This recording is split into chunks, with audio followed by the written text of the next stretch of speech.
Kadrlardan gördüyünüz bu mədəniyyət idarəsindən ötən il sujet çəksək də görünən odur ki, köhnə hamam köhnə tasdır. Söhbət Sumqayıt şəhərinin İnşaatçılar qəsəbəsində yerləşən mədəniyyət evindən gedir. Binanın indiki halı sanki xarabalığı xatırladır. Divarlar uçulub, qapı pəncərələr sınıb, hər tərəf baxımsızlıqdan dağılmış vəziyyətdədir. Ən dəhşətlisi odur ki, binada elektrik naqilləri açıq şəkildə pilləkən qəfəslərinə çəkilib.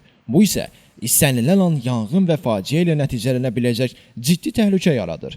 Ətrafda zibil yığınları, ot basmış sahələr və dağılmış tikinti qalıqları göz oxşamaq əvəzinə insanı narahat edir. Görünən odur ki, illərdir bu obyektə nə bir əl dəyib, nə də məsul qurumlar buraya baş çəkib. Ərazi Abşeron Xızı Regional Mədəniyyət İdarəsinin balansında olsa da, vəziyyətə baxanda sanki heç bir nəzarət, təmizlik və ya bərpa işi aparılmır. İnşaatçılar qəsəbəsi sakinləri bildirirlər ki, bir vaxtlar burada tədbirlər keçirilir, uşaqlar üçün dərnəklər fəaliyyət göstərirdi. İndi isə bina nəinki fəaliyyət göstərmir, əksinə həm estetik, həm də təhlükəsizlik baxımından utanc verici hala düşüb. Sumqayıt şəhər İnşaatçılar qəsəbəsində yerləşən mədəniyyət evi baxımsız vəziyyətdədir. Bura sanki xarabalığa çevrilib.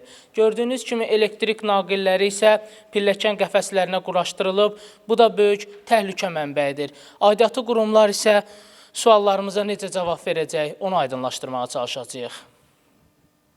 Sökən, dağılan, tökülən, qalan qalıb da elə köçəndən sonra. Baxımsız olanda elə olmalıdır da ancaq. Ümumiyyətlə, kim baxmalıdır bura sizcə? Vallahi mən onu deyəmmərəm. Mədəniyyət kiminsə ərzindədir da bura. Onlar bura baxırlar. O Sumqayıt arasından mədəniyyət işçiləridirmi, bu hara təkimdir, hansı quruma aiddir, onu deyəmmərəm dəqiq. Sakinlərin haqlı sualı var. Mədəniyyətin simvolu sayılan bir yerin bu qədər baxımsız qalmasına kim cavabdehdir? Dövlətin vəsaiti ilə tikilmiş, cəmiyyət üçün nəzərdə tutulan belə bir məkanın bu hala salınması təkcə laqeydlik deyil. Bu, mədəniyyətə və ictimai məsuliyyətə qarşı açıq hörmətsizlikdir. İndi hamı bir cavab gözləyir.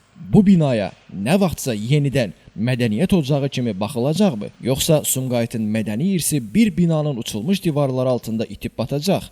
Məsələ ilə bağlı Abşeron Xızı Regional Mədəniyyət İdarəsinə rəsmi sorğu göndərdik. Lakin idarənin təqdim etdiyi cavab mövzudan tamamilə uzaq olub və problemin mahiyyətinə toxunulmayıb. Əminik ki, aidiyyatı qurum tədbir görəcək, mövzuya yenidən qayıdacağıq. Elvin Qudratov, Şəmstan Fikrətli, Elbrus İsmailov, Bugün informasiya proqramı üçün.